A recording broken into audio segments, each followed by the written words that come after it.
It's Titan Ultra versus TNT, and marami pa rin wala sa kanilang lineup, and Gio Halalon providing some life sa tropa with the first basket of the game.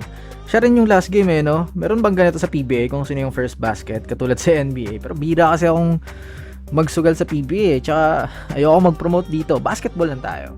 And Darius Days hitting his outside shot. And yun talaga yung papansin mo sa kanya. Labas yung laro niya. Parang hindi mo mapipilit na mag-dominate sa loob kahit kailangan sana ng TNT. May labas din naman yung import ng Titan as he hits his first 3-point shot. Pero balance offense naman yan si Brown Lamang na yung Titan. But for TNT, it's like wala silang offense na identity ngayon. Magre-rely sila sa post-up scoring ni Pugoy na hindi naman pwedeng always ganyan Yes, puro pasok pa yung mga tira nila dito sa first quarter, but it is a bad sign for a long game. Sa second quarter, mararamdaman ng TNT yung kanilang lack of interior defense kasi si Days, hindi niya yan tatrabahuin Easy layup para sa Giant Risers. Tingnan nyo yung mga puntos ng TNT sa quarter na to. Kayod lang ng kayod si Pugoy na mag-provide ng scoring. Hindi galing drives, hindi galing pasa, pero puro pilit. With that, sa mga next possession, magkukos na yun ng turnovers as Titan is on the run for the 2 points. Ito, magtitirang bahala sila ng walang flow. Magre-result na naman ng transition para sa Titan. Another fast break points para sa Giant Risers. Yes, ito, nakakapuntos talaga yung TNT, pero you know what I mean. But I'm happy to see na bumabalik yung laro ni Gio Halalon with this opportunity. Pero pagdating talaga sa defense, papanoorin lang to ni Darius Days as balansa going all the way. Then, ang sakit na itong 4-point shot ni Monzon.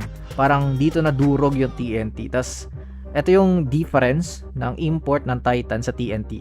Si Brown nakaararo talaga, 2 points. 10-point lead at the half para sa Titan. Kaya dito sa third quarter, makikita nyo na walang minuto si Days Out of shape pa nga siya kung tutuusin.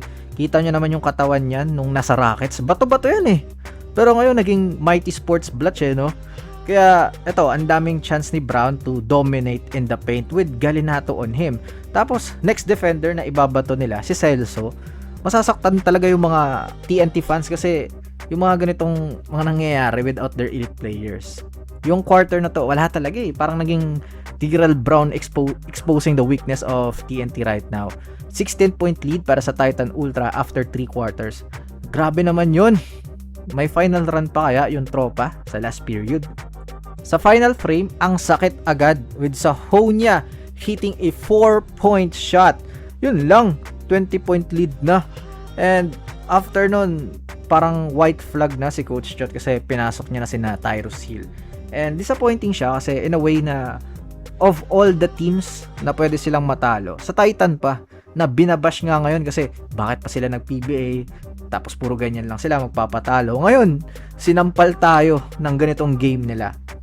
Tapos, yung team pa na nag-reject ng trade nyo for Monzon dahil ayaw ibigay si Galinato. And yung mga expected na mag-show up is wala. Ray ng Batak with only 5 points, 2 out of 8. Heading with 9, 3 out of 8. Pugoy with 10, 4 out of 11. Kasi nga 'di ba, tough shots yung mga binibitawan nila kaya ganyan yung shooting percentage nila. Si Darius Days attempted 12 shots sa labas. Kinuha ba talaga yan ng TNT for that? I don't know. So it's just a wake up call sa mga available players ng TNT. And sa mga fans, anong tingin nyo kay Darius Days? Dapat ba siyang palitan agad?